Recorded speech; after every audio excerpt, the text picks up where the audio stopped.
약대 편입. 정말 대한민국에서 손꼽히는 힘든 길이죠. 오늘은 바로 그 중에서도 목포대학교 약대 2026학년도 편입 합격 전략을 아주 샅샅이 파헤쳐 보려고 합니다. 일단 숫자 하나부터 보고 시작할게요. 이게 앞으로 우리가 마주할 도전이 얼마나 엄청난지 딱 보여주는 숫자거든요. 바로 62.50대 1, 2025학년도 목포대 약대 경쟁률입니다. 이게 그냥 경쟁이 빡세다 수준이 아니에요. 보시면 아시겠지만 경쟁이 정말 가파르게 치솟고 있죠. 2024년에 48대 1이었는데 불과 1년 만에 62대 1을 넘어섰어요.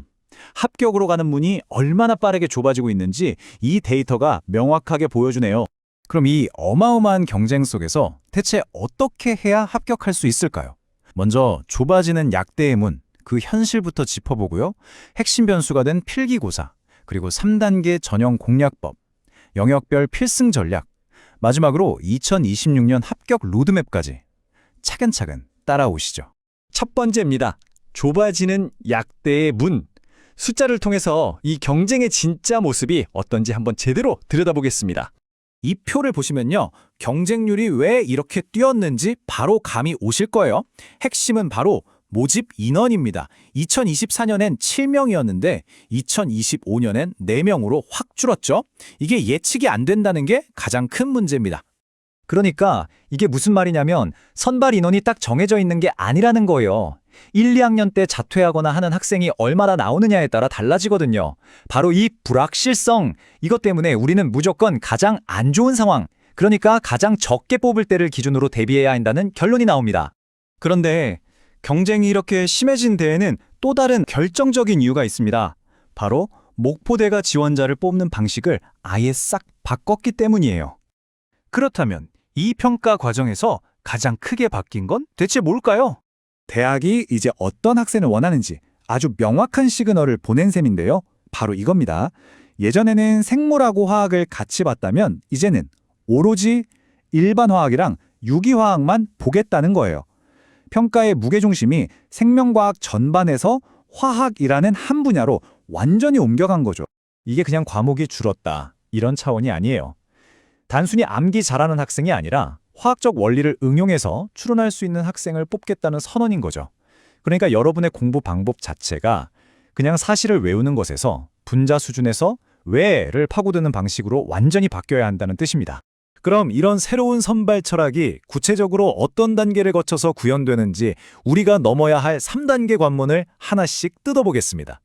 자, 1단계. 상위 15배수를 뽑는 첫 번째 관문입니다. 여기는 순전히 스펙으로만 평가해요. 보시면 공인 영어 성적이 무려 60%, 전적대 성적이 40%죠.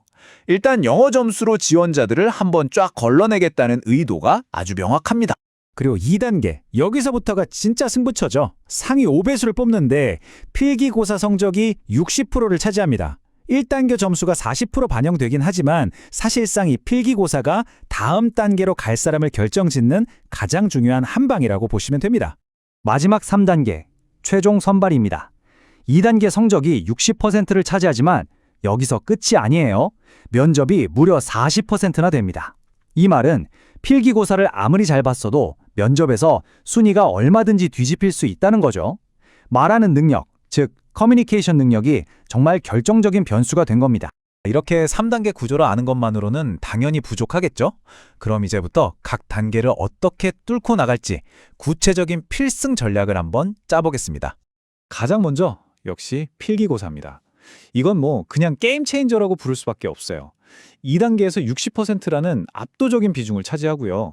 70분 동안 30문제를 푸는 이 시험에서 사실상 합격과 불합격이 갈린다고 봐야 합니다.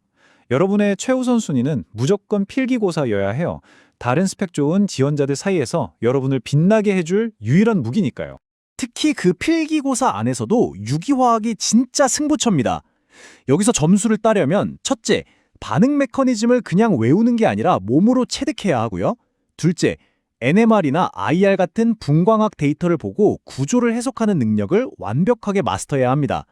마지막으로 교과서 수준을 넘어서 피트 시험 수준의 고난도 문제로 실전 감각을 키워야만 승산이 있습니다.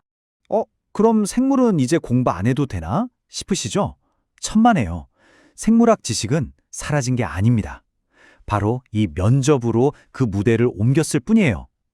예전처럼 객관식 문제를 푸는 게 아니라 복잡한 생물학 개념을 자기 언어로 조리 있게 설명할 수 있는지를 아주 현미경으로 들여다보듯 평가하게 된 거죠. 그래서 면접에서 뭘 보느냐?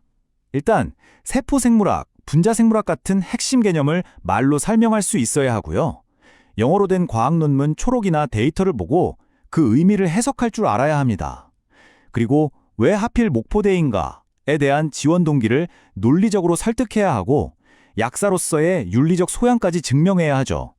이건 단순한 대화가 아니라 사실상 생물학 구술 시험이라고 봐야 합니다. 자, 지금까지 뭘 해야 하고 왜 그게 중요한지 알아봤습니다. 그럼 이제 마지막으로 가장 현실적인 질문, 언제 이걸 다 할 것인가? 여러분을 위한 2026년 합격 로드맵을 제시해 드리겠습니다. 이렇게 3단계로 나눠볼 수 있겠습니다. 먼저 내년 6월까지 상반기 동안은요, 선수 과목 같은 기본 요건을 다 채우고 목표 영어 점수, 예를 들어 토익 950점 이상을 반드시 확보해야 합니다.